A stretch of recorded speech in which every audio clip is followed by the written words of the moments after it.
the last thing I wanted to share before I wrap up today is why you should work with your body clock rather than against it. So as I just mentioned, my most productive time is 3 a.m., which sounds wild to some people, I'm sure.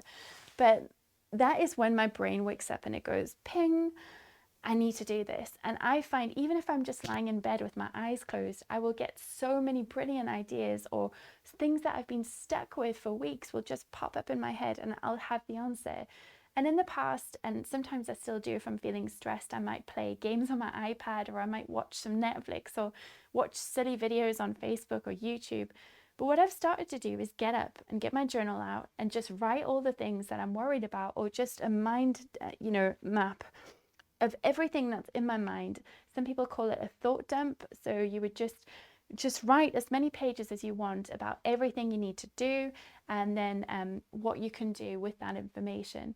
And I've found that since I've started doing that, it's really been a huge help, because once it's on paper, then there's a step that you can do with that, and it just takes all that pressure away from you having to carry and hold that information.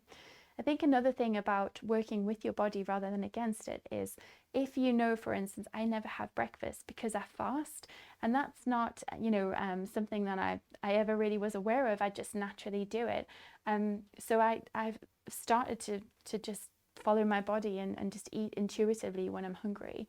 But actually, by listening to my body rather than forcing it to have breakfast, I don't feel tired after breakfast or snacking the rest of the day. And then when I do eat, I really value what I'm eating. And I think it's important to look and work with your body and see what you are, what are the things you're struggling with? What are the things that you could do better? And those tiny micro improvements can help. I know that I'm reading so much at the moment, and one of the books I really wanted to give a shout out that I adore is Atomic Habits.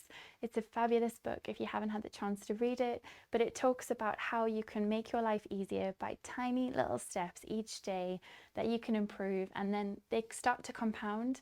So I hope you've enjoyed some of these tips. As I said, during ADHD Awareness Month, this was something that was really important to me because I've come so far. But I think the biggest thing I want to leave you with is ask for help. Sometimes it's not about, what you need to do, but it's what you can delegate. It's what you can ask for help with and what you can get support with.